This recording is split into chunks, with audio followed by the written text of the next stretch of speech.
The wail of sirens blurred into the wind, cars idled, emergency personnel scrambled between twisted bumpers and steaming engines, and right there in the middle of it all, Emily Carver knelt in scrubs soaked to her skin, pressing her hands against a little girl's leg.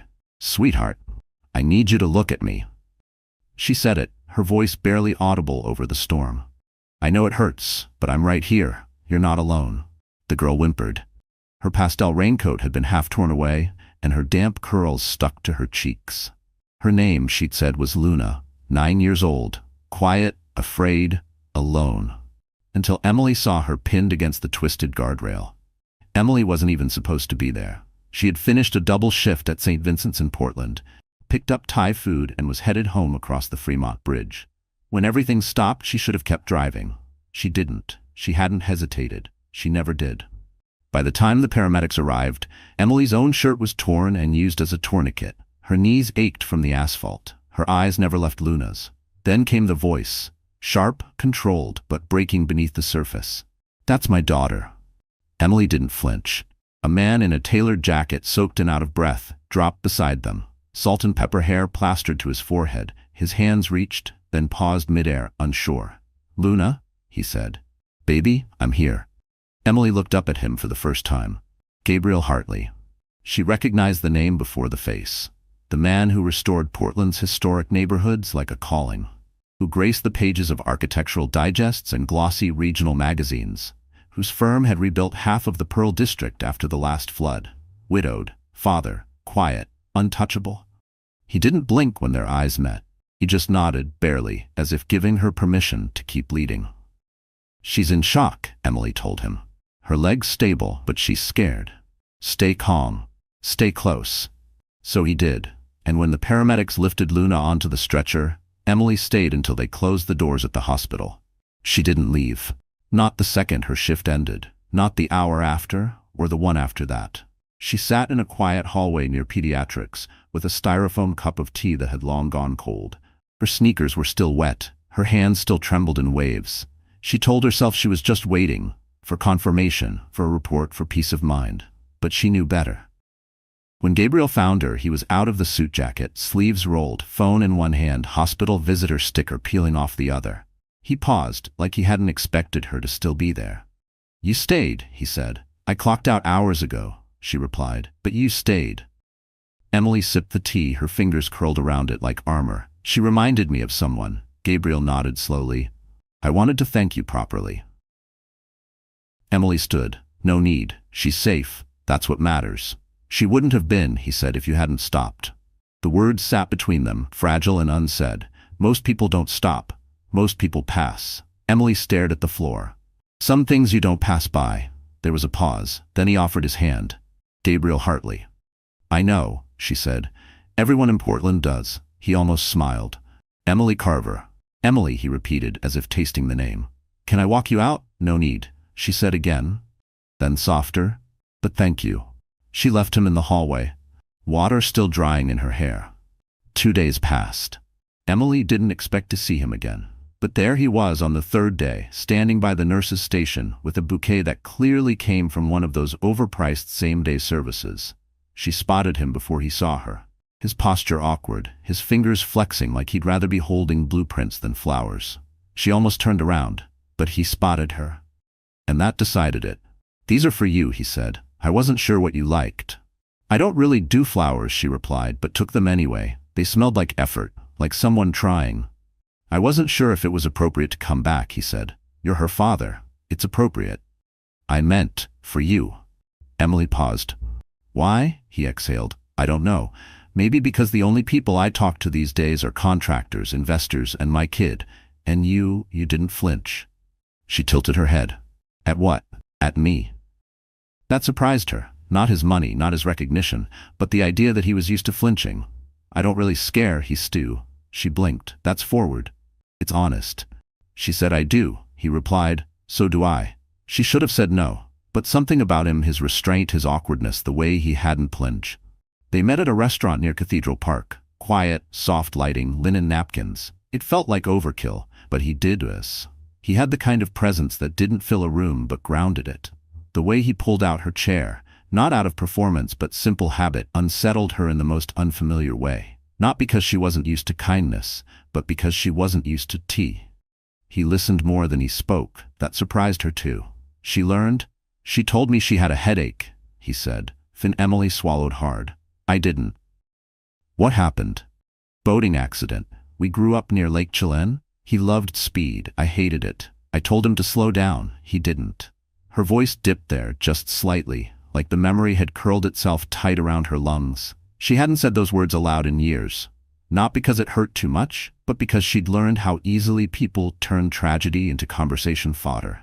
But he didn't. He just listened. And in that silence, she felt a rare kind of safety.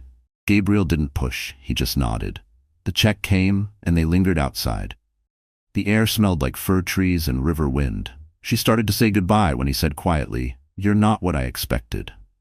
"Good," she said, "because I'm not here to impress you." He smiled, the kind of smile that had seen too many quiet rooms. "Then maybe," he said, "you're exactly who I needed to meet." Emily didn't answer, but her eyes softened. And for the first time in a long time, she didn't walk away fast. She didn't run. But the next morning, she was gone. No call, no note. Only a letter, folded and slipped under the door of Gabriel's downtown office. In handwriting he didn't recognize. On a blank sheet of paper were 3 sentences. "I didn't mean to care. I didn't expect her to remind me so much of him. That's why I'm leaving, before I ruin something good again." No signature. But he didn't need one. Gabriel stared at the letter like it might rearrange itself if he blinked long enough. The paper was plain, no header, no signature, but the handwriting was unmistakably hers. Tight, slanted slightly to the left, with little flourishes that gave away how hard she tried to stay composed. The ink had smudged just slightly in one corner, like maybe her hand had hesitated. Or maybe she'd cried. After all, he read it again. Not a breakup, not a confession, just an exit. A quiet retreat before anything had a chance to become real. The city pulsed outside his office windows. Portland's usual hum of bike tires and espresso machines, the clack of heels on pavement, tourists sipping lattes from sidewalk cafes, as if nothing in the world had just shifted. He sat back slowly. The letter rested in his palm like a weight he hadn't realized he was still carrying. Luna was asleep when he got home that night. Nora had stayed with her, read a few books, made her laugh, cleaned up the mess from dinner, and left a note on the counter. She asked if Emily was coming back. I said I wasn't sure. Hope that's okay. Gabriel didn't respond. He stood in the doorway of Luna's room for a long time. She was curled up under the quilt Yasmin's mother had made before the wedding, one arm flung above her head, her fingers twitching in a dream. He used to find peace in that, watching her sleep. A kind of reassurance that, even if the rest of the day had been chaotic, she was still okay, still his, still breathing in the dark. Tonight, it didn't bring peace. Only questions. He thought about Emily's hands, steady, firm, capable. The way she'd looked at Luna like she wasn't a stranger. The way she'd looked at him like he wasn't a headline. He hadn't known what to do with that. And now she was gone. By morning, the letter was still on his desk, but Gabriel had already read it enough times to burn it into memory. He didn't mention it to Nora when she stopped by with banana bread. "She left," he said quietly. Nora tilted her head. "Did you tell her she had to?" "No. She just disappeared. Left a note." Nora folded her arms. "Are you going to find her?" "She didn't ask to be found." "That's not what I asked." Gabriel didn't answer. Nora exhaled slowly, then set the bread on the counter. "You know you're allowed to care. Just because Yasmin died doesn't mean you lost the right to need someone. She made it clear. She doesn't want to be needed. She's scared," Nora said. "There's a difference." Later that afternoon, Gabriel found himself driving without a destination, or at least not an official one. He wound through Nob Hill, past old homes and iron gates, the kind of streets that smelled like pine needles and roasted coffee. His truck rolled slowly past bakeries and galleries, a music store where a kid strummed on a stool just outside the door. And then, almost without thinking, he turned onto a quiet side street, shaded by maple trees. May Langford's porch swing creaked as she looked up from a paperback. She saw him through her bifocals and didn't look surprised. "She's not here," May said before he could speak. "I figured," Gabriel said, stepping out of the truck. "But you want to know where she is." He hesitated. Yes, May set the book down. I'm not one to meddle. But that girl, she's been in a storm for years. She just doesn't always recognize when she's standing on dry land. Gabriel looked at the porch floor. She saved my daughter, and you think that means she owes you more than she had to give? I don't think she owes me anything. May studied him. That's the first right thing you've said. They sat in silence for a beat. The sound of cicadas buzzed between them. She mentioned once, May said slowly, that when she's overwhelmed she walks down by the harbor, past the old cannery. Nobody goes there. It's where she breathes. Gabriel nodded. By the time he found her, the sun had dipped low behind the fishing boats and the water had turned gold. She stood on the edge of the dock, arms crossed, wind pulling gently at her braid. She didn't turn when he approached. I told myself you wouldn't come, she said softly. I told myself I wouldn't either. Still, she didn't look at him. I left the letter because I didn't trust myself to say goodbye. You didn't have to. Yes, I did. Why? She turned to him then, eyes rimmed in something halfway between defiance and apology. Because you have a daughter, she said. Because you've already lost enough, and because I don't trust myself not to ruin what isn't even mine yet. Gabriel stepped closer, slowly. You didn't ruin anything, she laughed, quiet and hollow. I disappear, Gabriel. That's what I do. I come close enough to touch something, and then I leave before it touches me back. Why? Because the last time I stayed, her voice caught. The last time I stayed, I had to carry a man's grief in my hands, and walk away like it didn't break me too. He waited. She finally looked up at him, voice low. His name was Darius. He was a firefighter.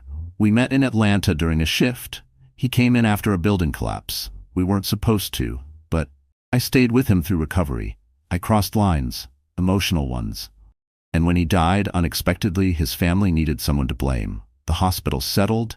I resigned. I left the state. That's what happened. Gabriel exhaled. You never told me. You didn't ask.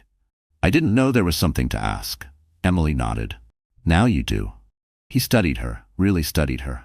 You think that makes you dangerous? He asked. I think it makes me complicated. He stepped to the edge beside her. I don't need simple, I need real. She blinked. Even when it's messy? Especially then.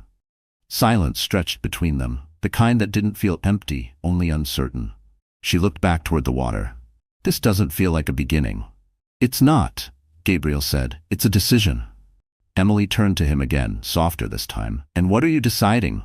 He hesitated, then said the words like he'd rehearsed them in his sleep. To not let someone walk away from me, because I was too afraid to make room.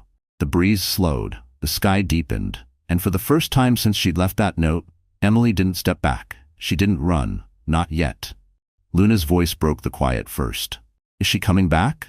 Gabriel looked up from his coffee, the steam curling between them. At the breakfast table, Luna's cereal had gone soggy, untouched. Her backpack sat by the door, ready, waiting, hopeful. He didn't answer right away. It felt like too much and too little to say just yes. Emily had only been gone a few days, and then she wasn't. Now she was back in town, but back wasn't the same as close. She might, he said finally, if she wants to. Luna considered this, stirring her spoon in slow circles. I liked her. I know. She listens. Different. Gabriel raised an eyebrow. Different how? Like she means it? Like she's not thinking about something else when you talk? She paused. You don't always do that. He didn't flinch, but something inside him folded a little. Children don't edit themselves, not out of cruelty, but because they haven't learned to yet. And Luna's words felt like holding up a mirror to all the ways he thought he'd been doing enough, only to realize he might have just been surviving. That landed harder than he expected. He reached across the table, resting a hand gently over hers. I'm trying. She didn't pull away. That felt like a small miracle. A sign, maybe, that repair wasn't always loud. Sometimes it was just staying in the room long enough to hear the truth and not walk away from it. By the time he pulled into the shop downtown, Gabriel's head was buzzing. Luna's words still echoed under his ribs. He'd spent the last 3 years learning how to keep the structure of things from collapsing. Wood, brick, tile. He understood how to rebuild damage. But this, whatever was growing between him and Emily, didn't follow blueprints. Emmett Hayes was already in the conference room, sleeves rolled, coffee in hand. You're late, Emmett said, not looking up from the spreadsheet. I'm not late, Gabriel replied. I'm reconsidering my relationship with punctuality. Emmett snorted. You sound like someone who's either falling in love or planning to disappear to Mexico. Gabriel sank into the chair across from him. You ever try to build something when the foundation's still shifting? Every job since 2003, Emmett said. What's going on? She left, then came back, but there's history, things she's not proud of. Emmett finally looked at him. You mean Emily? Gabriel blinked. How do you know her name? My wife, Emmett said. Nora's a social worker. They crossed paths once. Nora said Emily's one of those people who looks like she's doing fine until she starts talking. Then you hear all the things she's not saying. Gabriel sat back, the description cutting through him with startling precision. That sounded exactly right because he'd heard it too. The echoes between her words, the pauses thick with what she wouldn't say. That sounded exactly right. You like her? Emmett asked. Yes, Gabriel said. More than I expected to. Then treat her like a person, not a puzzle. Gabriel tilted his head. You try to fix things. Emmett said. That's your gift. But people aren't houses. Sometimes they want you to sit in the mess with them, not sweep it up. Gabriel didn't reply. Not right away. Later that day, Emily walked through the door of the restoration office. Without warning, no text, no call, just the sound of the bell, and her voice a second later. Hi. He looked up. She wore jeans and a navy button-down, hair tied up, no makeup. She looked like herself. Unarmored. Gabriel stood. You're early. For what? For whatever this is. Emily smiled, but it didn't reach her eyes. You said you needed help with the Beaumont house, historical preservation grant paperwork. He'd mentioned it casually, 2 weeks ago. He didn't expect her to remember. You came to work? She shrugged. I have time, and a brain full of rules nobody wants to memorize. She paused. Plus, I needed a reason to walk away from my apartment this morning. He handed her a file. Their fingers brushed. Neither of them mentioned it. They spent the next 2 hours reviewing photos, grant deadlines, and building codes. She moved with quiet confidence, asking the right questions, catching a detail he'd missed. It wasn't romantic. It was better. Easy. But then, just past noon, Nora dropped by. She didn't knock. She never did. I brought cookies, Nora said brightly, walking in with a paper bag from the cafe down the block. She froze when she saw Emily. Oh, Nora said. Hi. Emily straightened. Hi. Nora blinked. I didn't realize you were working here now. I'm not. Just helping with grant filing. There was a beat of awkward silence. Nora set the cookies down. Well, I stay, Emily said too quickly. Nora's shoulders relaxed slightly. You sure? Emily nodded. Gabriel didn't say a word. He watched the way Emily's fingers tapped against the desk like they wanted to move faster than the moment would let them. Nora looked at her. You okay? I'm fine, Emily said. Fine doesn't have to mean what it usually means. Emily hesitated. I'm starting to let the air back in. Nora stepped forward, her tone softening. Then don't forget to breathe. Emily's smile, this time, was real, if tentative. I'm trying. Nora nodded. Good. And if you ever want to talk about anything, I'm around. Not as a social worker. She glanced at her. Just as someone who sees you. When Nora left, the room was too quiet. Gabriel finally said, That wasn't awkward at all. Emily laughed once. I think that was her way of offering me peace. She's good at that. Emily looked out the window. You have good people around you. They weren't always mine, Gabriel said. Some of them were Yasmin's. Emily turned slowly. Do you talk about her much? No. Why? Because I've never figured out how to do it without making the room feel like a graveyard. Emily's eyes softened. Then tell me something about her that's still alive. He paused, then quietly, she used to sing Patsy Cline while cleaning. Always off key. Emily smiled. That's something. He looked at her. My brother used to pretend he hated sunflowers, but he planted them anyway. Silence again. Then Emily said, This thing between us, it doesn't have to be labeled, but I need you to know, I'm not good at halfway. I don't want halfway, Gabriel said. She stepped closer. But I might need space sometimes. I might pull back. I'm still learning how not to disappear when I get scared. He didn't touch her, but he didn't move either. Then I'll wait, he said. Even when you step back, I'll still be here. Something shifted in her then, subtle but deep. Emily looked at him, really looked, and nodded. Then maybe, she said softly. "We've got a shot at this."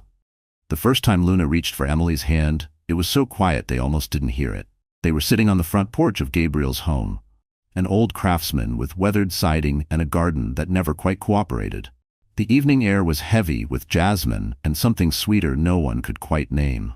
Crickets sang low. A ceiling fan hummed above them, lazily spinning. Emily had just finished reading the last page of a children's mystery book Luna had picked out at the library. Her voice dropped at the final sentence, giving it a hush like it mattered more than the rest. Luna didn't say a word. She simply reached over, curling her fingers around Emily's. It was the smallest moment, but it shifted something tectonic. Emily looked down, stunned, still, then slowly turned toward her. "Is that okay?" Luna asked, almost in a whisper. Emily blinked back the sting in her eyes. "It's more than okay." Gabriel, watching from inside, caught that moment through the screen door. He didn't interrupt it, he just stayed where he was, still, quiet, holding his breath like it might shatter if acknowledged too soon. Later that night, after Luna had gone to bed, Emily lingered on the porch. Gabriel joined her with 2 mugs of tea. He handed her one, then took the seat beside her. The old swing creaked slightly under their combined weight. "She's not usually that open," he said softly. "I know," Emily replied. "That's why I didn't move." Gabriel sipped from his mug. "She trusts you." Emily watched the stars begin to blink into view above the moss-draped trees. "That terrifies me." "Why?" "Because I don't want to let her down." "You won't. You don't know that." Gabriel turned to her, his expression steady. "I know you. That's enough." She looked at him then, like she wanted to believe it, but couldn't let herself quite yet. "I still have walls," she said. "I'm trying, but they go up before I even notice." "Let me help take them down." Emily's voice dropped. "You make it sound so easy." "It's not," Gabriel said, "but I've restored homes that looked worse." She smiled, but there was sadness in it. "What if I'm not a home?" He reached over, brushing a strand of hair from her face, his fingers soft. "We build one, together." They sat there in silence, letting that idea settle. But peace, like all good things, never stays untouched for long. The next morning, Gabriel arrived at the office earlier than usual. The street hadn't even woken yet. The shop door creaked as he unlocked it, the faint smell of cedarwood and old paint lingering in the air. A cream envelope was slipped halfway under the door. No return address. He picked it up, hesitating. Inside was a single page, typed, simple font, no greeting. "You don't know who she really is. Ask her about Darius. Ask her what happened in Atlanta." Gabriel froze. Darius. The name echoed like a dropped wrench in an empty room. He read it again. 3 lines, no signature, no clues. The morning sun suddenly felt colder through the windows. He didn't call Emily. He couldn't. Instead, he stared at the page, like it might rewrite itself if he stared long enough. That afternoon, Emily showed up at the office with iced coffees in hand and a folder under her arm. She smiled, breezy, as if nothing had shifted. He tried to smile back. Tried, but something in his chest stayed locked. He watched the way she brushed her hair behind her ear, the way she tilted her head when she laughed. It all looked the same. And yet, the words on that paper kept bleeding through his thoughts. "You don't know who she really is." Gabriel told himself it was paranoia. Told himself people tried to sabotage good things, especially ones that grew too fast. But that night, as Emily helped Luna glue seashells to a frame they were making for May's birthday, he couldn't stop watching her. Not with suspicion, but with fear. Fear that he'd let his guard down too fast. Fear that he'd let Luna do the same. And worse, fear that he might be falling for a version of her that wasn't the whole truth. Emily glanced up from the table, smiling when she caught him staring. "What?" He shook his head. "Nothing." "You sure?" "Yeah," Gabriel lied. She didn't press, but something flickered in her eyes. She felt it. The shift. Later, after Luna went to bed, Emily leaned against the kitchen counter while Gabriel loaded the dishwasher. The light above them was soft, golden. "You're quiet," she said. "I'm tired," he replied. Emily waited a beat. "Gabriel?" He closed the dishwasher gently, turned. "What happened with Darius?" The room stilled. Emily's expression didn't crack, not at first. She blinked. Once, then again. "Where did you hear that name?" "A note," he said. "It came to the office." She looked down. Her hands tightened around the edge of the counter. "Of course it did," she said quietly. He stepped closer. "Emily, I was going to tell you." she interrupted, voice low. Eventually, when I could figure out how to say it without sounding like I was trying to cover anything up. I'm listening. She nodded, inhaling slowly. I told you he was a firefighter. That part was true. We knew each other before he came into my unit. It wasn't serious. We'd met at a friend's party. Then, the accident happened. He was admitted with internal injuries. I tried to transfer his case, but they were short-staffed. I stayed too close. I sat with him when he didn't have family around. She paused, her voice caught, and then he didn't make it. Gabriel stayed silent. His sister filed a complaint, said I crossed boundaries. The hospital didn't want a scandal. They offered a settlement. I wasn't fired, but I resigned. I couldn't breathe there anymore. She finally looked up. I didn't kill him, but I loved someone I couldn't save, and I let that define me for longer than I should have. Gabriel didn't move. Emily's eyes glistened. You can walk away now. Most people do. He stepped forward slowly. I'm not most people. But you're thinking about it. I'm thinking about my daughter, about trust. I've never lied to you, she said. Not once. He didn't answer. Emily nodded, barely. Okay? She grabbed her keys off the counter, her voice trembling. I'll go. He reached for her arm. She stopped. I just need to think, he said. That's all. Emily looked at him, wounded, proud, terrified. Then she pulled away, gently, and this time when she left, she didn't promise to come back. The quiet that followed Emily's departure wasn't peaceful. It was heavy, a stillness that hummed beneath the surface, like something in the house had shifted out of place, and no one could say exactly what. Gabriel stood in the kitchen for a long time after the door clicked shut, staring at the space she'd occupied just moments before. He didn't chase her. He couldn't. Not yet. Upstairs, Luna's bedroom light was still on. He climbed the steps slowly, the ache in his chest more exhausting than any renovation job he'd ever taken on. She was drawing. Her notebook was splayed across the bed, pages scattered like wind had blown through. Crayons, pencils, a small green eraser shaped like a frog. When she looked up, her face was lit with a quiet sort of hope. Is Emily staying over? Gabriel stopped, his breath caught, he said. She had to go home. Oh. Luna blinked, then looked back down at the paper. He stepped inside. You okay? She shrugged. I was going to give her this. She held up the drawing. It was a picture of the three of them, crude and sweet, with curly lines for hair and Emily's blue scrubs carefully colored in. Above them, written in Luna's careful block letters, were the words, People who don't leave. Gabriel's heart cracked down the center. He sat beside her, pulling her into his side. She didn't leave because of you, he said. Then, why? Because grown-ups don't always know how to stay, even when they want to. Luna was quiet for a long time. Then she whispered, Do you think she'll come back? Gabriel didn't answer. Not because he didn't want to, but because he honestly didn't know. The next morning, he found himself avoiding the office.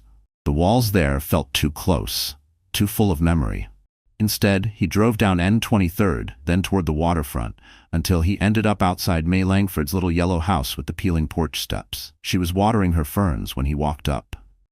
You look like someone who slept next to guilt last night, May said, not even turning around. He let out a breath. She told me the truth and I froze. May finally turned, her eyes sharp beneath the brim of her sun hat. Of course you did. Gabriel frowned. You don't think I had a right to be cautious? I think you had a responsibility to be human, May replied. That girl has been carrying the weight of one mistake for years, not because she did something terrible, but because she felt too much. I have a daughter. I had to think about her? May stepped closer, her voice soft but pointed. And what do you think Luna is learning right now? That people can be part of her life until they're not? That caring means disappearing? Gabriel said nothing. May sighed. You don't have to fix everything, Gabriel. But if you love that woman and don't pretend you don't, you better stop letting fear write the story for you. He left not long after, but her words stayed. Back at the house, he sat in his truck, staring at the dashboard. The letter, the name, the conversation in the kitchen. Emily's eyes when she said, I didn't kill him, but I loved someone I couldn't save. She had told him the truth. It had cost her everything. And still, she'd trusted him with it. Later that day, Nora called. I heard. Gabriel didn't ask how. Portland had a way of carrying whispers faster than rain through gutters. She told me the same story, Nora said. Years ago, when I was still working intake. It wasn't her fault, Gabriel. She tried to follow protocol. She asked for a transfer. She was denied. She stayed human when everyone else wanted her to be clinical. And she paid for it. He closed his eyes. Why didn't she tell me sooner? Because she didn't want you to look at her the way you are right now. How's that? Like she's a risk. He hung up a few minutes later, his chest hollow. That night, as he walked through the house, he passed Luna's drawing again. He stopped, really looked at it. People who don't leave. Emily had left because she was trying to protect them. From her past, from pain, from becoming another name whispered behind hands. She hadn't walked away out of weakness. She'd done it out of fear. And fear was something he knew intimately. It was the reason he still couldn't bring himself to pack away Yasmin's wedding dress. The next morning, he found himself back on the dock where they first reconnected, after she left the letter. The sky was overcast. The wind carried a chill that didn't belong to September. She wasn't there, but he sat anyway. An hour passed, and then he heard footsteps. Slow, hesitant. He turned. Emily stood a few feet away, hair pulled back, hands stuffed into the pockets of her jacket. She looked tired, beautiful, stronger than he remembered, and more fragile all at once. You found me, she said softly. You left me no choice. She didn't smile, but she didn't leave. Gabriel stood. I should have listened better. You did, she said, but only to your fear. He nodded. You're right. They stood in silence. The harbor stretched out behind them, gulls cutting across the sky like punctuation. Finally, he stepped closer. You didn't ruin anything, Gabriel said. Emily looked down. You paused. I panicked. And now? Now I'm here. She looked at him then, eyes full. I'm tired of waiting for people to decide if I'm worth the risk, she said. You're not a risk, he whispered. You're the only thing that's made sense in a long time. She didn't move, so he did. Just one step. But I don't want to lose you again, Gabriel said. Emily's voice broke. Then don't. And this time, when she reached for his hand, he met her halfway. The rhythm between them changed after that day on the dock. It didn't snap into place like a puzzle. It shifted, like tidewater. Gradually, insistently, sometimes smooth, sometimes tangled in the drift. Emily didn't move in. She didn't start leaving toothbrushes or shoes under the entryway bench, but she began to show up more. Not because she had to, because she chose to. Luna noticed first. One evening, after a long day at the shop, Emily appeared at the house carrying a mason jar of lemon lavender cookies and a paperback tucked under her arm. Luna opened the door before Gabriel could. You came back? She said flatly, eyes narrowed. I did, Emily said softly.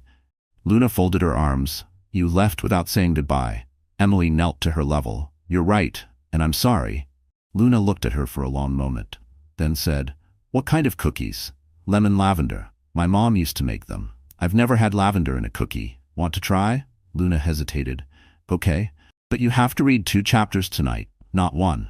Emily smiled. Deal. Gabriel watched from the doorway, hands tucked into his pockets, chest tight in a way that had nothing to do with nerves and everything to do with hope. That night, the 3 of them sat on the living room rug. Emily reading in her steady, low voice. Luna curled up beside her. Gabriel leaning back on one hand, quietly watching them, like a man waking up inside a life he didn't know he'd missed. After Luna fell asleep upstairs, Emily wandered into the kitchen while Gabriel rinsed mugs and packed away the rest of the cookies. He looked up. You didn't have to come tonight? I wanted to. You always want to? She raised an eyebrow. Are you asking if I'm staying for good? No, he said. I'm asking if you're scared every time you show up. She leaned against the counter, arms folded. Yes. Why? Because this feels real, and I don't always trust real. Gabriel dried his hands. Neither do I. There was a pause, a beat full of everything unsaid. Then she asked quietly, Do you ever still think about her? About Yasmin? He didn't look away. All the time. Does that make this harder? It makes it deeper, Gabriel said. Because I know what it's like to love someone and not get a chance to say goodbye. And I know what it's like to stop yourself from loving again, because you're afraid of losing again. Emily lowered her gaze. Me too. He stepped toward her slowly. You're not a replacement. She looked up. And you're not a rescue. I don't want to fix you, Gabriel said. I just want to know you. She exhaled shakily. That might be harder. I'm patient. You say that now, she whispered. He reached out, brushed a finger along the edge of her sleeve. "I'll keep saying it." The contact was light, almost nothing, but it sent a jolt up her spine. The kind that came not from fear, but recognition. A kind of emotional muscle memory she hadn't used in years. The air between them tightened, softened. A stillness with gravity. Then the sound of Luna's footsteps upstairs broke the moment. "Can't sleep," she called down. "I'll be right there," Gabriel replied. Emily smiled faintly. "I should go." "Stay," he said, too quickly. She blinked. He clarified. "I mean, for tea, on the porch." She nodded. "All right." They sat outside in the dark, the porch swing groaning under their weight. Fireflies flickered across the yard like breath held in flashes. Emily wrapped her hands around the warm mug he handed her. "You know what scares me most?" she said after a long silence. He looked at her. "What?" "Not the past, not Darius, not even being judged for it." "Then what?" "Being accepted despite it, and not knowing what to do with that kind of grace." Gabriel turned toward her. "You don't have to do anything with it. You just have to let it be real." She stared into her tea, then whispered, "I've never had that before." There was no bitterness in her voice, just quiet awe, like someone watching the first snow and not knowing whether to trust it would stay. "You do now." A few nights later, they went out for dinner. Nothing formal.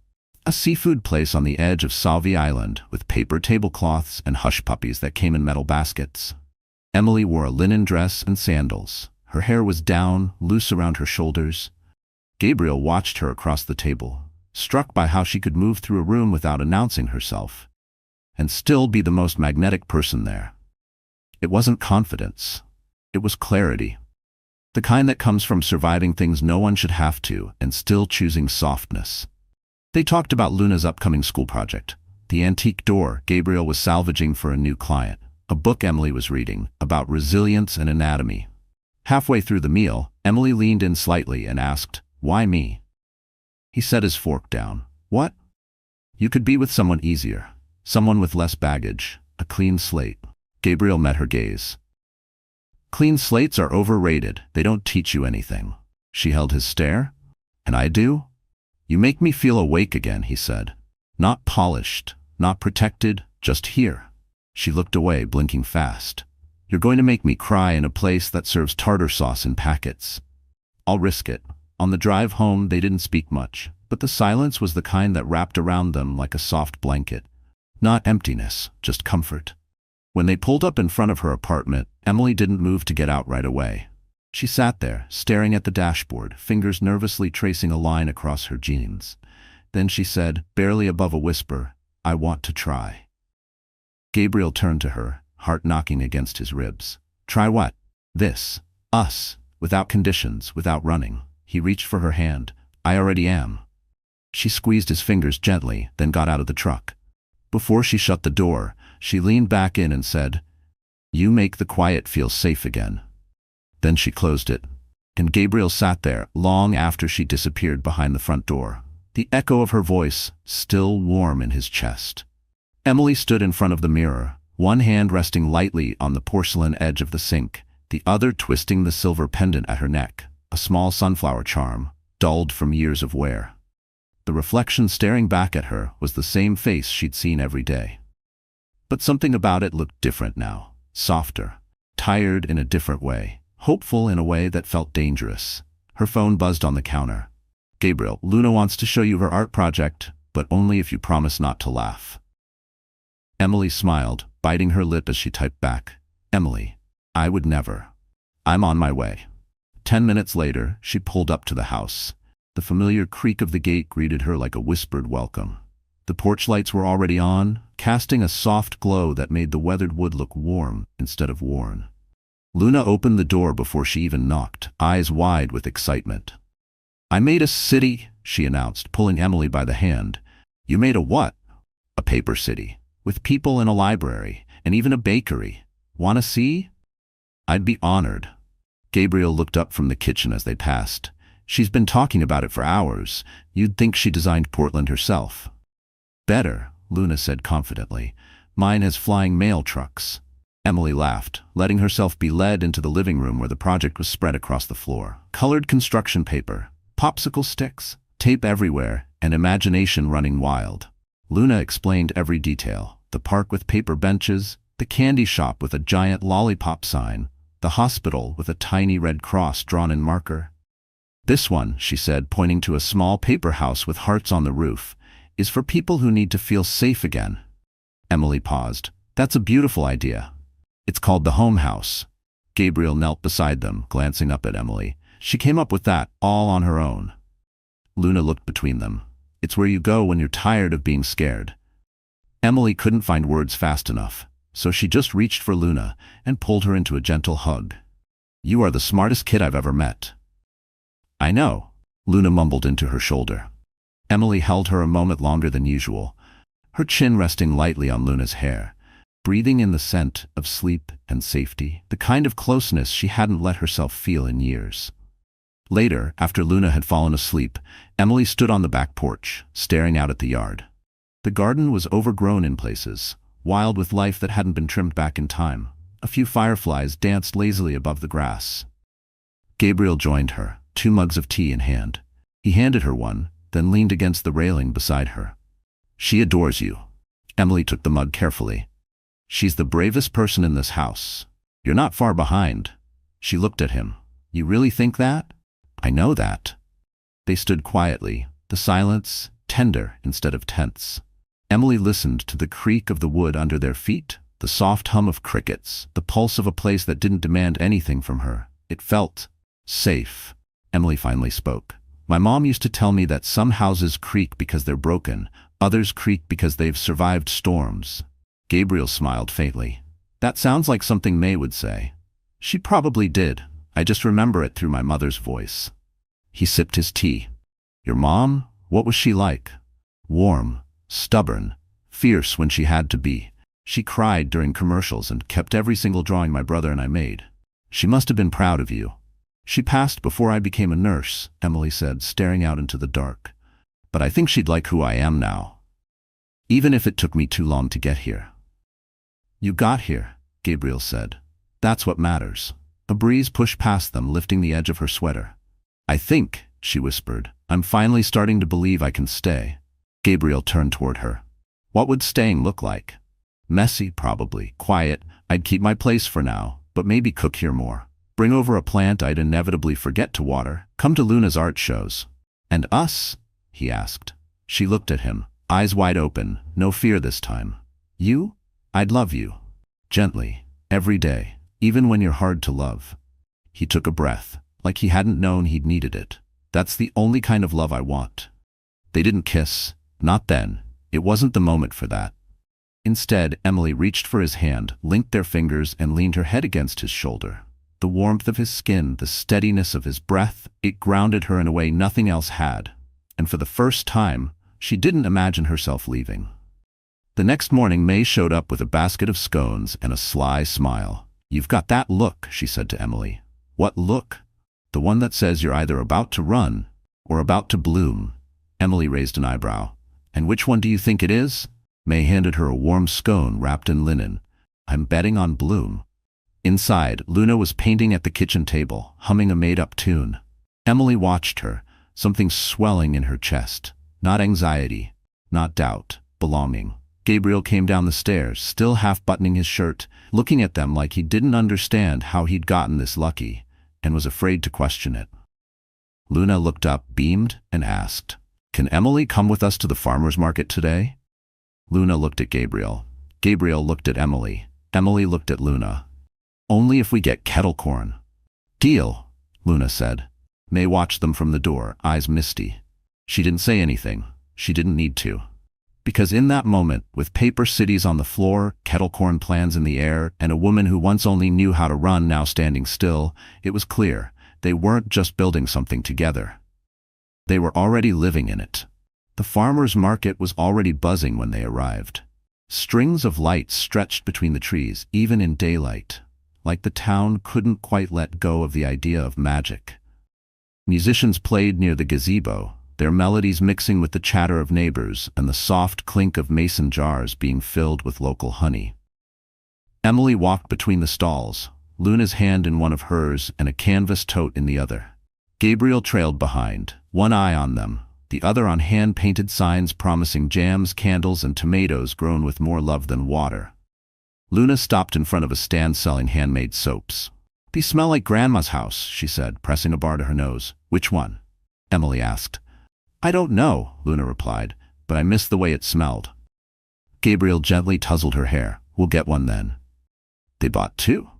Later, while Luna helped an elderly woman at the flower stand tie up a bouquet, Emily and Gabriel sat on a bench near the live oak. "You're good with her," he said. "She makes it easy. She doesn't let just anyone in." "I didn't either," Emily said softly. "Maybe that's why we see each other." Gabriel nodded, then fell quiet. Emily looked over. "What?" He hesitated. "There's something I want to talk to you about." Her body tensed just slightly. "Okay. It's not about us. Not really, but maybe." She waited. "You remember Victor Gaines? Your business partner," she said. "The one who looks like he was carved out of mahogany and spreadsheets?" Gabriel cracked a smile. "That's the one." "Yeah. What about him?" "He's not subtle," Gabriel said. "And lately he's been asking a lot of questions about you." Emily's face didn't change, but the air around her seemed to still. "Questions like what? Where you're from? Why you left Atlanta? Why you're here now?" Emily sat back, eyes narrowing slightly. "Why would he care?" "Because Victor doesn't believe in things without data. People with pasts make him nervous." "I'm not part of your company." "You're part of my life," Gabriel said. "That's enough." She looked away. "So what do? You want me to do nothing?" Gabriel said quickly. "I just wanted to tell you before someone else did, before it gets twisted." Emily nodded slowly. "Thanks for telling me. He doesn't speak for me." "I know," she said, "but he might speak to others." "I'll handle that." "Just be careful," she said. "Rumors are fast and sticky, especially when people want them to be true." They fell quiet again as Luna returned with a fistful of marigolds and a grin that melted everything else away. "Can we get lemonade now?" she asked. Gabriel stood. "Only if we get extra sugar." "I thought you liked it unsweet," Emily teased. "I make exceptions," he said, glancing at her. The rest of the morning passed with sticky fingers, paper cups, and laughter that came a little too easily to be temporary. But underneath it all, something was beginning to shift again, subtle but real. That night, as Emily packed up her tote in the front room, she found a folded slip of paper tucked into the side pocket. Not a note, just a name and an address, scribbled, rushed. Celia Holloway, sister of Darius Charleston. No envelope, no explanation. Emily's heart lurched. The name wasn't one she'd spoken aloud in years. Her phone buzzed, a text from a number she didn't recognize. You should know who's still talking before they talk to him again. She stared at the screen, fingers tightening. The next morning she sat across from Clara in the back booth of the bakery, 2 blocks from the shop. She hadn't told Gabriel, not yet. "She's here," Emily whispered. "In Charleston. I don't know why, or who told her I was here." Clara stirred her tea with the kind of calm that came from years of absorbing other people's chaos. "You think she's looking to reopen the past?" "I don't know, but if she is..." "You don't owe her anything," Clara said. "You already gave her your name, your job, your peace. That's enough." Emily swallowed. "But if she goes to Victor..." Clara's brow furrowed. "Then it's time you decide something." "What? If you're going to live in the light, or keep waiting for the next shadow to catch you?" Emily stared at her tea. "I'm tired of running." "Then don't." Later that day, Emily stood outside the Thorne Restoration office, the letter still folded in her coat pocket. Through the window, she could see Gabriel laughing with a client. His sleeves were rolled up. He looked at ease, grounded. She wondered how long she could keep hers from shaking. Victor stepped out of the building before she had a chance to move. He stopped when he saw her, smiled politely, too politely. "Emily," he said, "funny, I was just thinking about you." "Is that right?" "I like to understand the people close to Gabriel," he said smoothly. "I'm not a file to be read," she said, voice cool. "Then maybe you shouldn't leave papers lying around," he replied. "We all have a past." "So do you," she said, "but I'm not digging through yours." Victor stepped closer. "Let me give you some advice. Don't get too comfortable. Comfort is fragile." Emily held his gaze. "And fear is loud. I'm learning which one I'd rather live with." She turned and walked away, her heart pounding, but her spine straight. She didn't tell Gabriel about the encounter that night, not yet. But she sat beside him on the porch, fingers curled around his, and whispered, "I need to tell you something, soon." He nodded. "Whenever you're ready."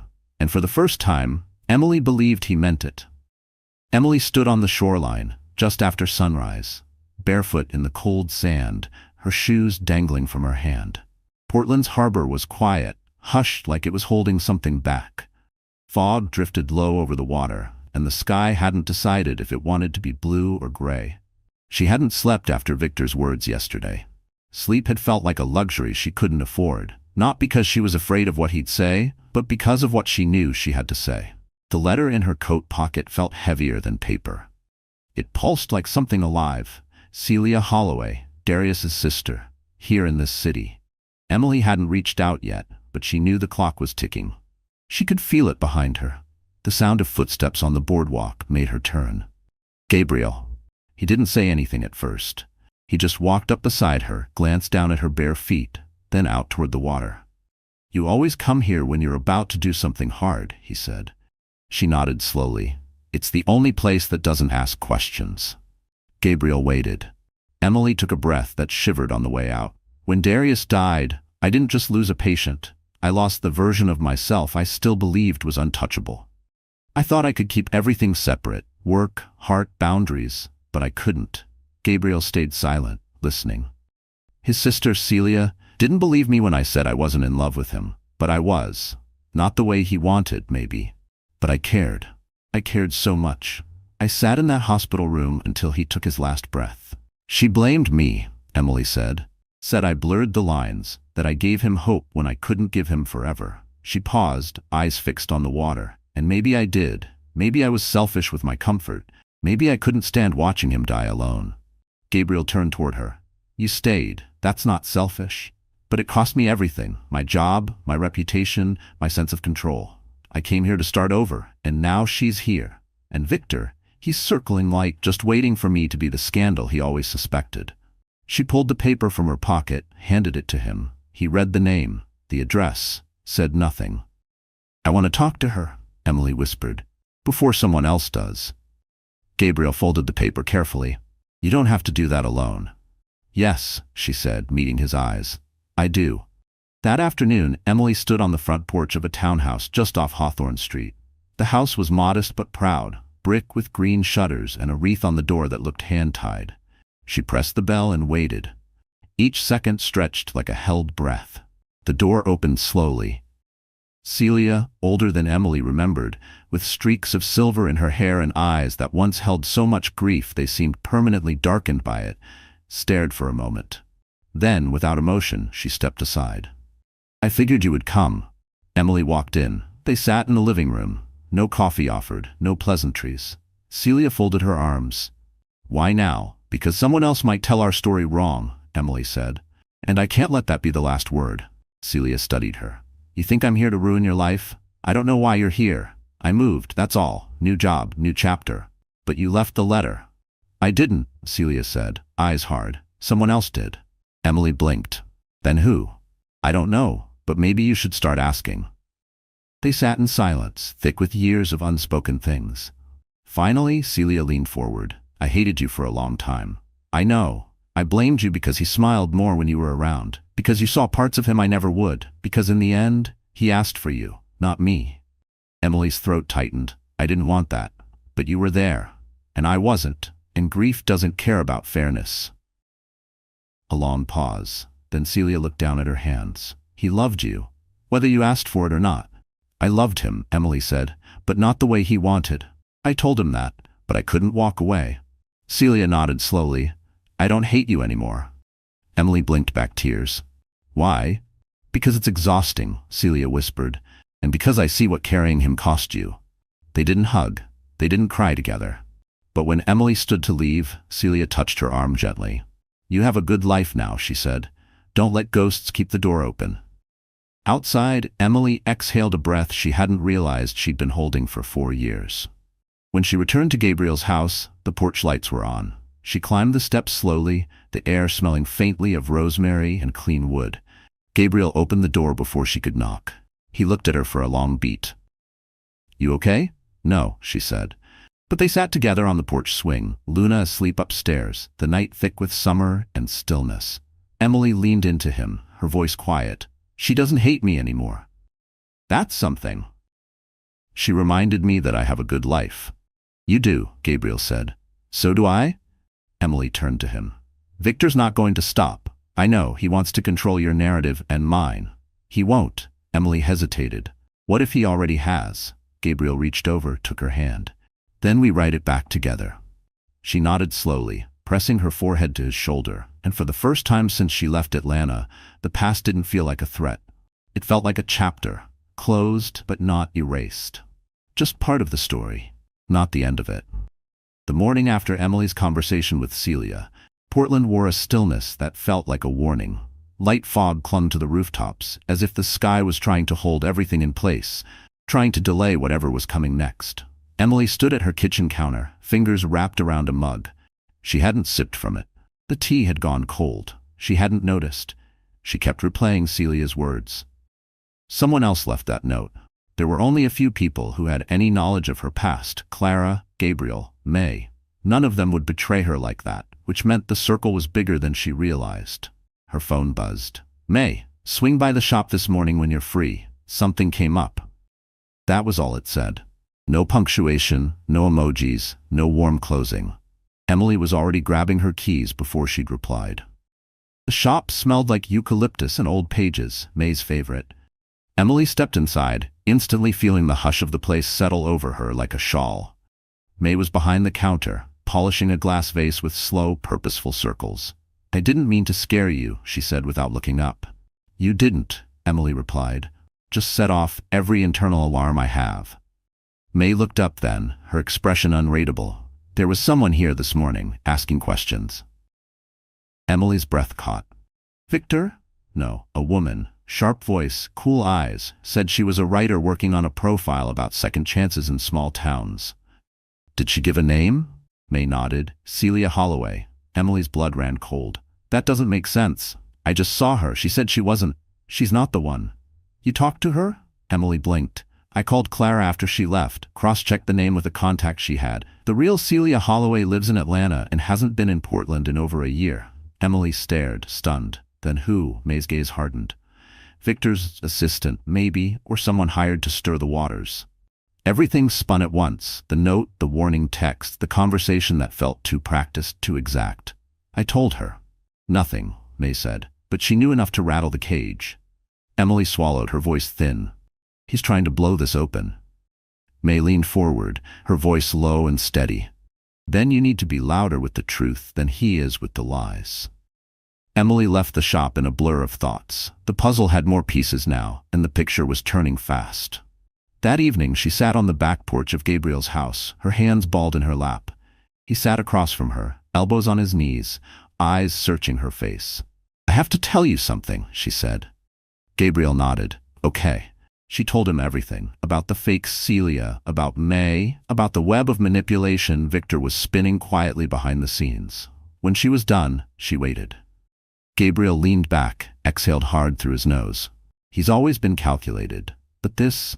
He's gonna take it public, Emily said. Spin it like I'm unstable, hiding something dangerous. Gabriel's jaw clenched. And what? Hope you walk away? Emily's voice broke. Would you? He looked at her for a long time, then quietly, not a chance. Her eyes welled. She blinked quickly. You don't have to carry this with me. I'm not carrying it, I'm standing beside it, he said. There's a difference. She looked at him, really looked, the steadiness in his voice, the anchor in his eyes. Then we tell the truth, Emily said, together. Before he can poison it. Gabriel nodded. Let's start tomorrow.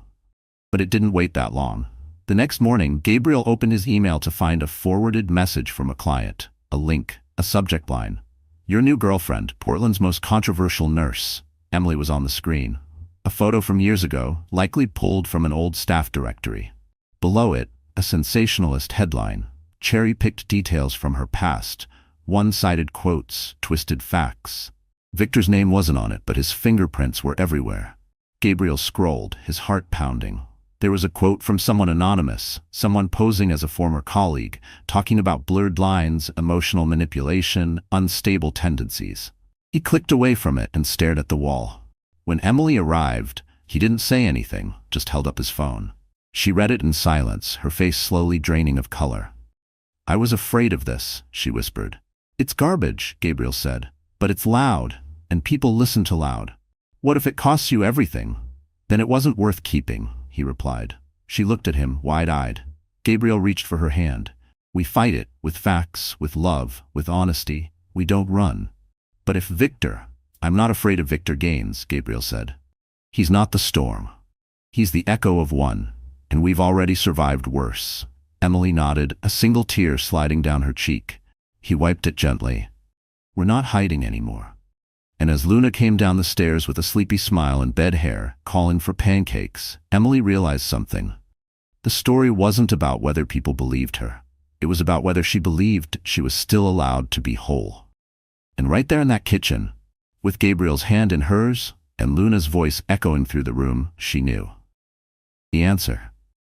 The rain came without warning. Emily stood just inside the entry of Thorne & Co. Restoration, watching the droplets blur the view through the glass like the world outside was being erased and redrawn. The air smelled of cedar, sawdust, and something deeper, uncertainty. She clutched the printed article in her hand, still creased from being folded and unfolded a dozen times. The words hadn't changed, but the weight of them had. Gabriel stepped in from the workshop, wiping his hands on a rag. His sleeves were rolled up, forearms speckled with dust and effort. He looked at her like he had all week, like she was something worth standing between and a storm. But today his eyes held something else too. "Victor wants a meeting," Gabriel said flatly. Emily's stomach dropped. "What kind of meeting?" "The kind where he pretends it's about business," Gabriel replied. "But it's really about power." She didn't move. "You're going to go." "I have to. He's threatening to pull funding from 2 of our biggest renovation contracts. Says the firm's reputation is at risk because of my personal ties." Emily's voice was barely above a whisper. "Because of me.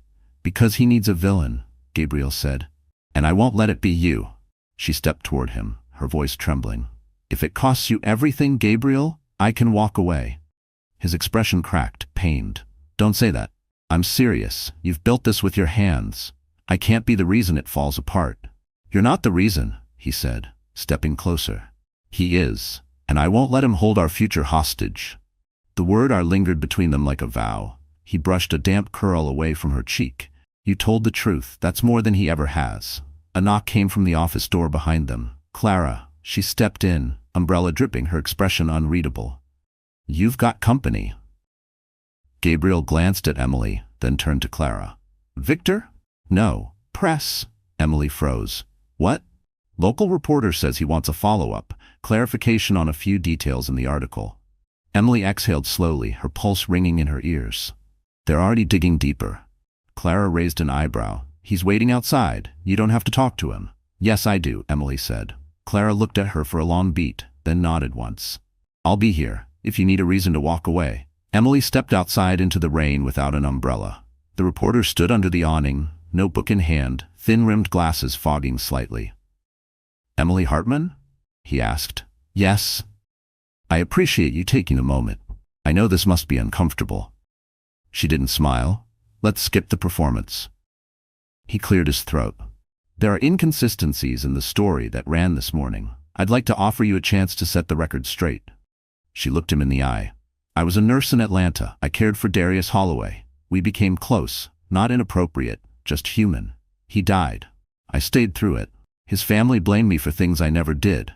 My hospital protected their image, not the truth." The reporter scribbled, then looked up. "Why come to Portland? Because I needed to breathe. Because I lost who I was.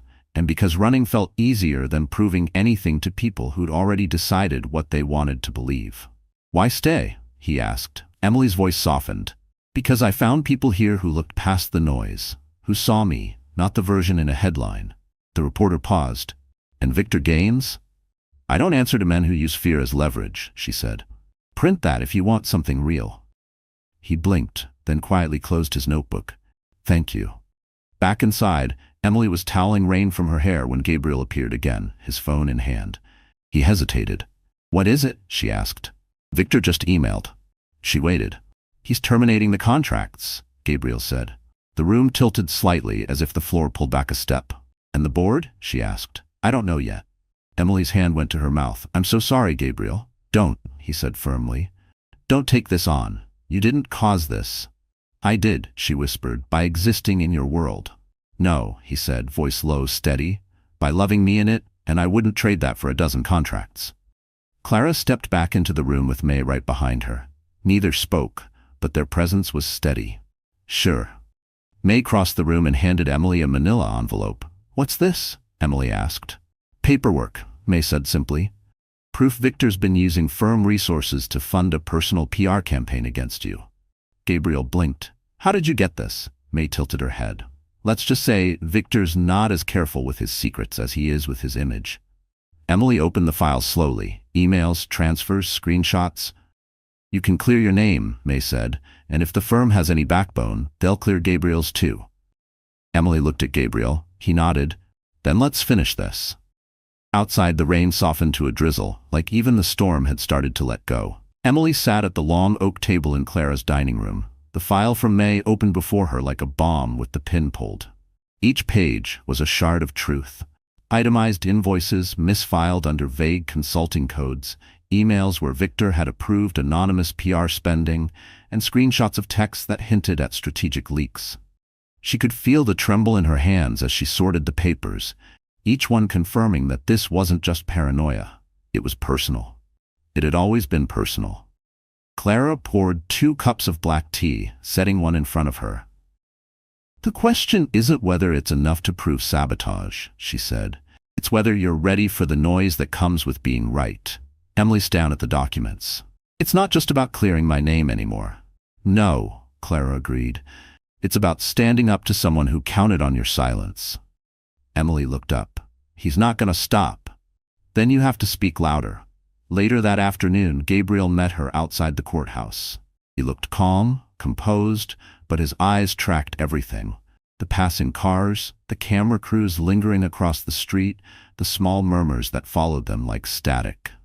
May sent the documents to the board, he said as they walked. We've got a meeting next week, and until then, we do what we said, we tell the truth.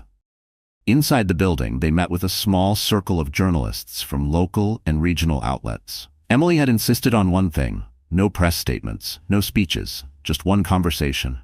Recorded, transparent. The room buzzed with quiet urgency. A few familiar faces, some skeptical, some curious. And then there was that heavy pause right before someone hits record. Emily cleared her throat. I'm not here to defend gossip, she began. I'm here to tell a truth that someone tried very hard to bury.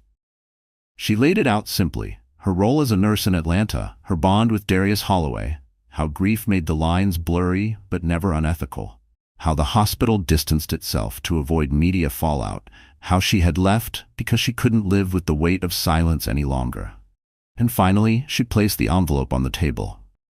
These documents show an orchestrated effort to discredit me for personal leverage. I won't speculate on motive. I'll let the facts speak. A journalist raised a hand. Why now?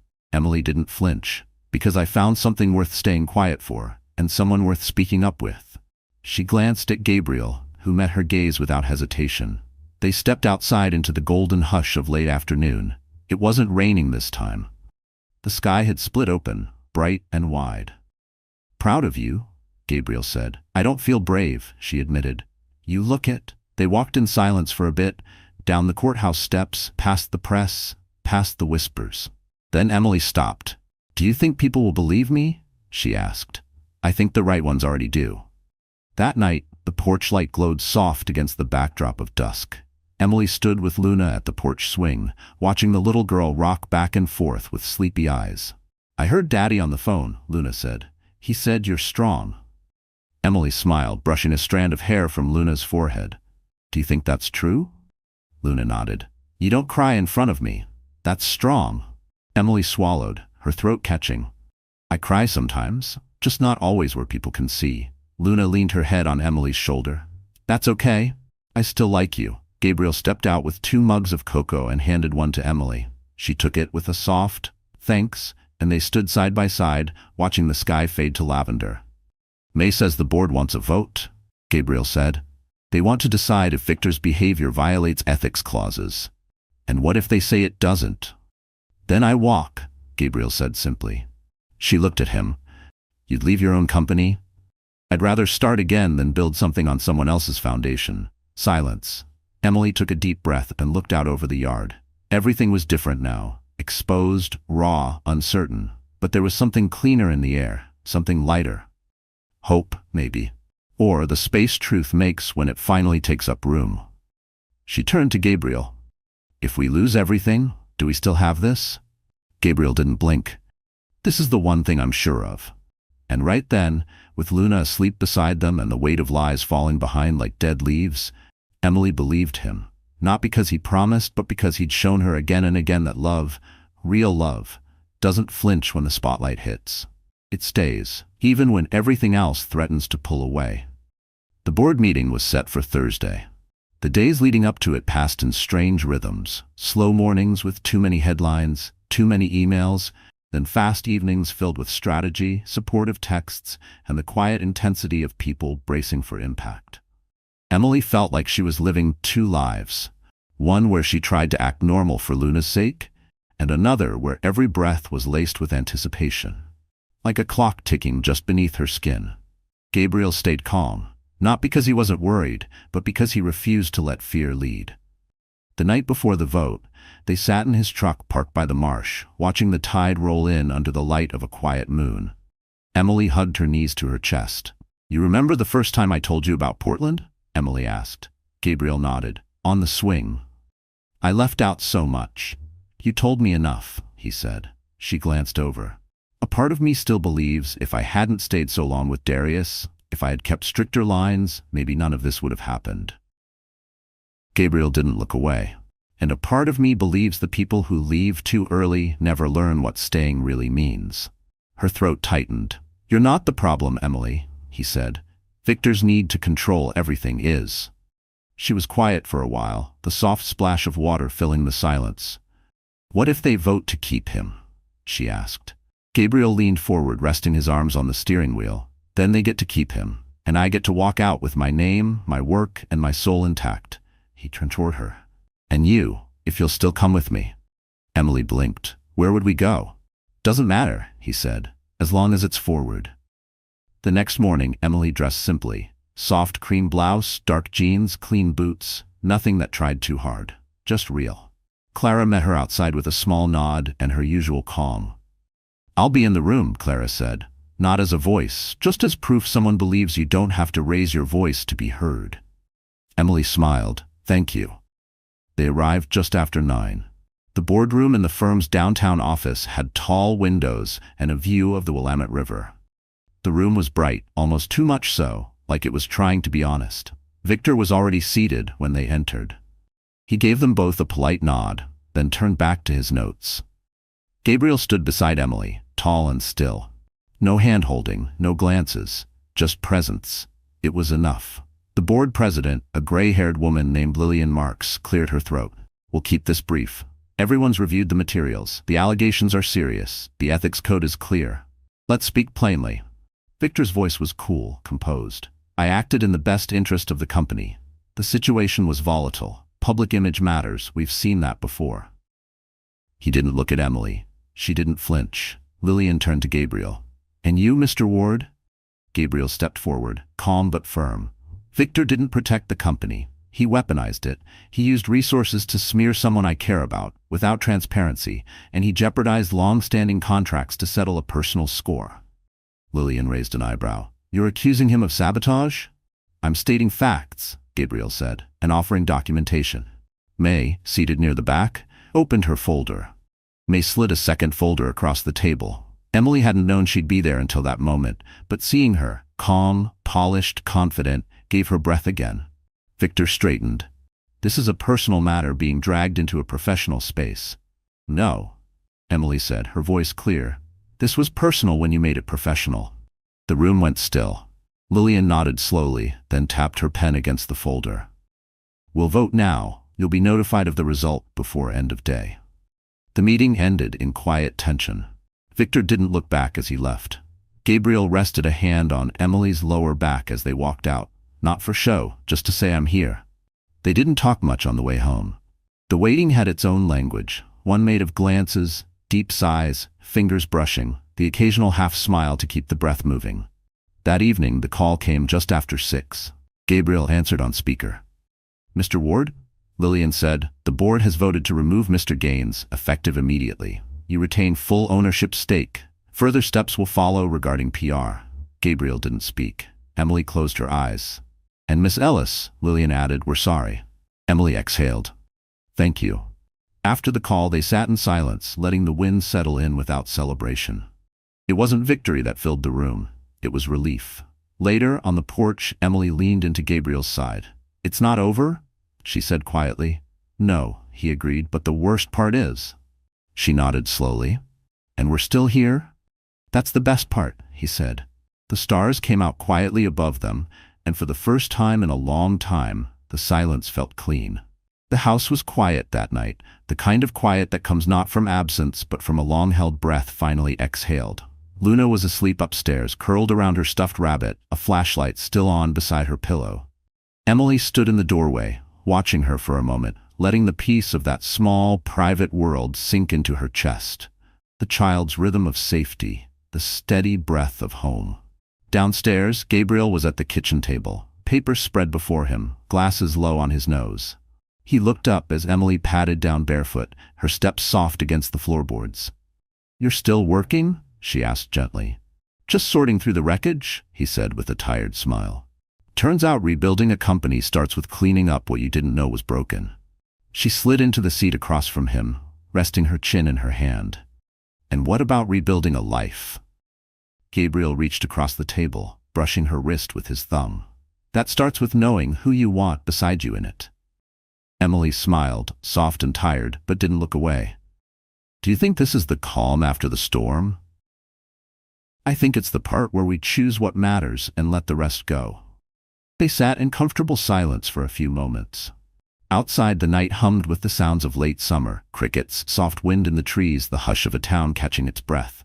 Then Gabriel asked, "Have you thought about what's next?" Emily nodded slowly. "I have, but not just for me, for Luna too." He leaned back slightly, attentive. "I've been offered a position at a small clinic in Northridge," she said. "Community care, flexible hours, no press, just real people who need help." Gabriel blinked. "You didn't tell me. I wanted to be sure that I wasn't running again, that I was walking toward something this time." He smiled gently. "Are you?" "Yes," she said, "and I want it to be close to what we're building, not instead of it." Gabriel leaned forward. "Do you know what the best part of all this is?" "What?" "You stopped living someone else's version of your story." She looked at him, heart slow and steady. "I'm starting to think I never wrote the first part of it. I just followed what was expected, what looked right." "Then this is the chapter where you finally pick up the pen." She swallowed hard. "And what if I write something messy? Then it's honest." He reached for her hand and held it between both of his, like anchoring her to the truth she was just starting to believe. That starting again didn't mean pretending the past didn't happen. It meant living fully despite it. The next day, May hosted a quiet dinner at her garden home. Nothing fancy, just good food, long tables under string lights, and people who showed up because they cared. Clara brought homemade bread. Luna wore a new dress with sunflowers. Gabriel grilled like he'd done it 1,000 times. And Emily, for the first time in years, didn't feel like she was standing on the edge of something about to fall apart. Instead, she felt held. Not because the fear had vanished, but because love had grown stronger than it. She watched Luna twirl through the yard with a flower crown askew, and for a moment, Emily imagined 1,000 tomorrows like this. Gentle, unhurried, real. May clinked her glass at the end of the meal. "I don't want to make a speech," she said, "but I will say this. Truth doesn't always win because it's louder. It wins because it stays. It waits. It survives the spin and the silence. And eventually, it's the only thing left standing." People nodded, raised their glasses. Emily looked at Gabriel, who reached for her hand beneath the table and squeezed gently. Later that night, while cleaning up plates in the kitchen, Emily turned to find Clara watching her with that quiet, knowing gaze. "You've changed," Clara said. Emily tilted her head. For better or worse? For freer, Clara replied. You're not gripping the wheel so hard anymore. I was afraid, Emily admitted, of everything I couldn't control. Clara handed her a towel. Control is a myth. Connection. That's what saves us. Emily leaned against the counter, the towel still in her hand. Do you think people can really start over? Clara smiled. No, but I think they can finally start true. Emily nodded, the truth settling deep in her bones like a key turning gently in a long-locked door. When the guests were gone and Luna was asleep again, Gabriel and Emily stood under the porch light, barefoot on the wood. Gabriel reached into his back pocket, pulled out a small folded note. What's that? She asked. Luna gave it to me before bed, he said. Said I wasn't allowed to open it until you were standing next to me. He unfolded it. In crooked letters it read, You can love her. Now, I won't be sad. Emily's breath caught. Gabriel looked at her, his voice quiet. She gives better permission than I ever could. Tears pricked her eyes. She's braver than both of us. He stepped closer. Emily Hartwell, would you stay? She didn't hesitate. Yes, every version of yes. And just like that, under string lights and the hush of a healed storm, the next part of the story began. Not with a grand gesture, but with something stronger. A quiet, resounding certainty. It had been 6 months since the boardroom vote that shifted everything. Autumn had arrived quietly in Northridge, not the bold, gold-laced kind that northern cities wore like a crown, but softer, sun-warmed breezes, crisp evenings, leaves tumbling across sidewalks like they had nowhere to be. The season of subtle changes. Emily stood outside the clinic's small white cottage, keys in one hand, a to-go coffee in the other. A ceramic pumpkin grinned crookedly from the porch railing. Luna had insisted they put it there. So the patients know we're friendly, she had said. Emily smiled at the thought. The clinic had become more than a workplace. It had become a rhythm, a steady heartbeat. Locals came in for wellness checks. Mothers brought babies for vaccines. Retired couples stopped by just to say hello. Emily knew most of their names now. Knew who preferred chamomile tea in the waiting room. Knew which child refused thermometers unless he could hold the stethoscope first. But today, something tugged at her in the air. A quiet shift she couldn't name yet. She pushed open the door and was greeted by the warm scent of cinnamon from May's basket of muffins at the front desk. May had dropped them off early, scribbled a note on top. The kind of day that needs sweetness. By mid-morning, the clinic buzzed with its usual calm flow. Emily checked charts, spoke with patients, made gentle jokes that coaxed laughter out of tired eyes.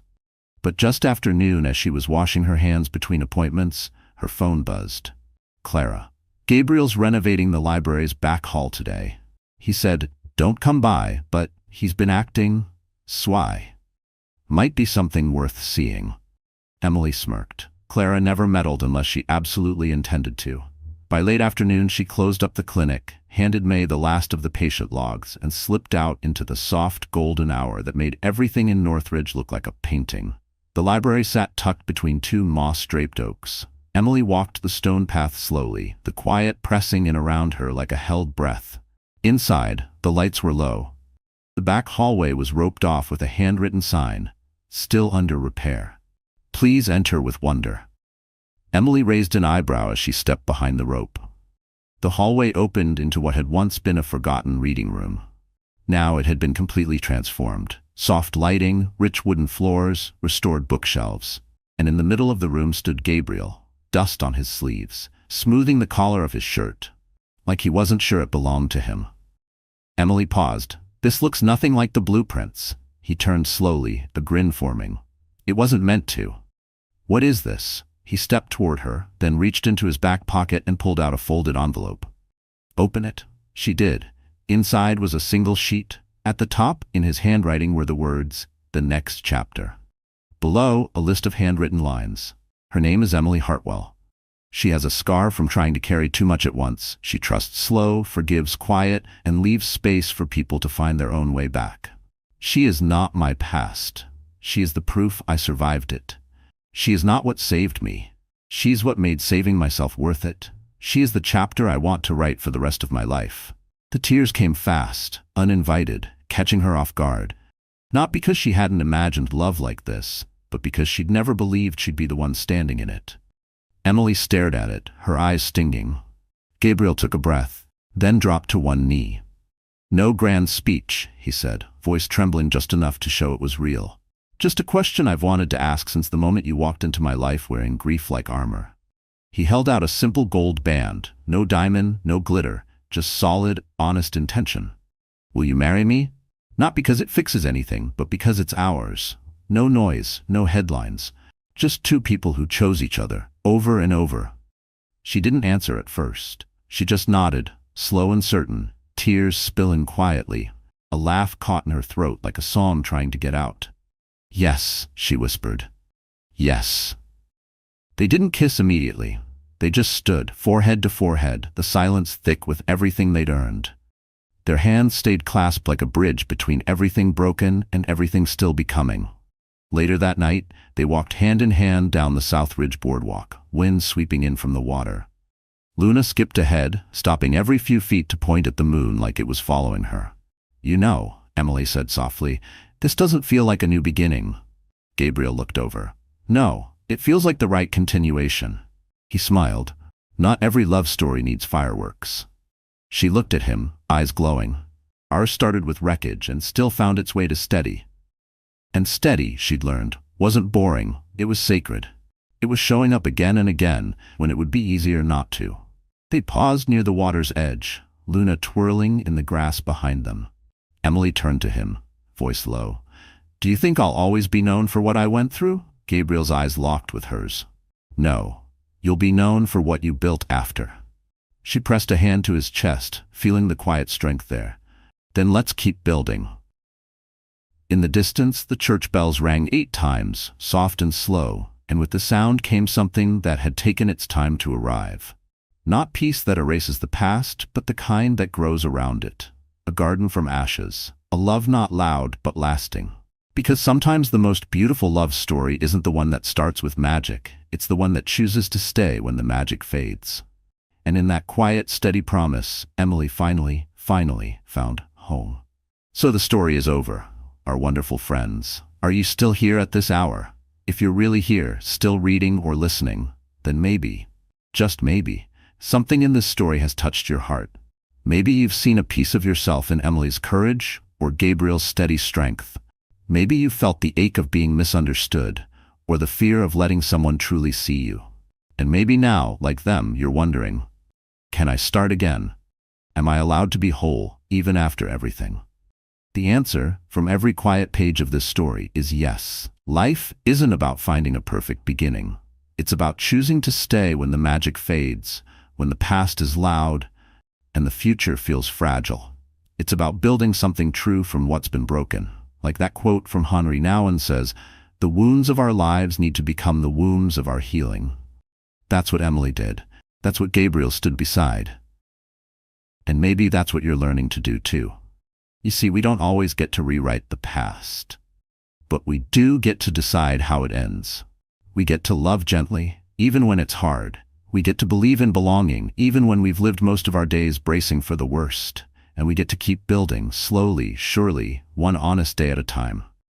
So if you're still here, still feeling something stir in your chest, take it as a sign. You're allowed to bloom. Even if it's late, even if it's messy, even if the world told you you couldn't. And now, if this story meant something to you, would you do something simple but powerful?